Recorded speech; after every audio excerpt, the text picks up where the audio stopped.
யோவான் நற்செய்தி 21ஆம் அதிகாரம் 1 முதல் 14 முடியவுள்ள இறை திருவசனங்கள். அக்காலத்தில் இயேசு தம் சீடருக்கு திபேரியா கடல் அருகே மீண்டும் தோன்றினார். அவர் தோன்றியது இவ்வாறு: சீமோன் பேதுரு, திதிம் எனப்படும் தோமா, கலிலேயாவிலுள்ள கானாவைச் சேர்ந்த நத்தனியேல், செபதேவின் மக்கள் ஆகியோரோடு இயேசுவின் சீடர்களுள் வேறு இருவரும் கூடியிருந்தனர்.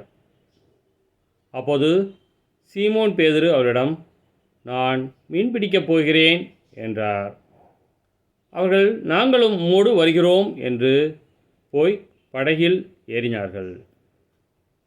அன்று இரவு அவர்களுக்கு மீன் ஒன்றும் கிடைக்கவில்லை.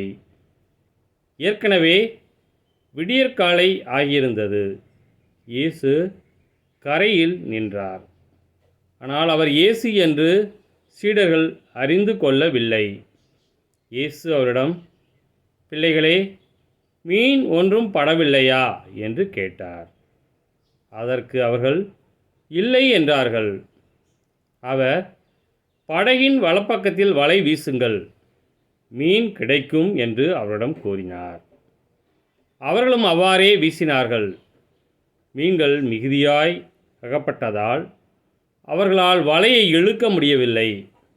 இயேசுவின் அன்பு சீடர் அதை கண்டு பேதுருவிடம், அங்கு நிற்பவர் ஆண்டவர்தாம் என்றார்.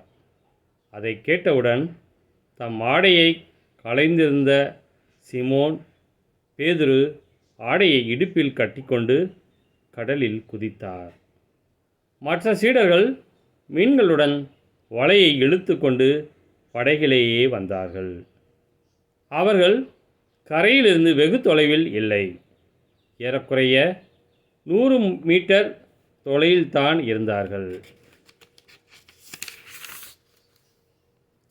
படகை விட்டு இறங்கியவுடன் கரியினால் தீ மூட்டியிருப்பதையும் அதன் மீது மீன் வைத்திருப்பதையும் அவர்கள் கண்டார்கள்.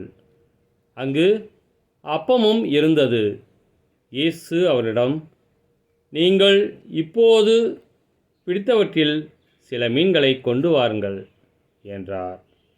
சீமோன் பேதுரு படகில் ஏறி வலையை கரைக்கு இழுத்தார். வலை நிறைய பெரிய மீன்கள் இருந்தன. அவற்றின் எண்ணிக்கை 133. இத்தனை மீன்கள் இருந்தும் வலை கிழியவில்லை. இயேசு அவரிடம், உணவருந்த வாருங்கள் என்றார். சீடர்களுள் எவரும் நீர் யார் என்று இயேசுவிடம் கேட்க துணியவில்லை. ஏனெனில் அவர் ஆண்டவர்தாம் என்று அவர்கள் அறிந்து கொண்டார்கள். இயேசு அவர்கள் அருகில் வந்து அப்பத்தை எடுத்து அவரிடம் கொடுத்தார். மீனையும் அவ்வாறே கொடுத்தார். இவ்வாறு இயேசு இறந்து உயிருடன் எழுப்பப்பட்ட பின்பு தம் சீடருக்கு இப்போது 3ஆம் முறையாக தோன்றினார்.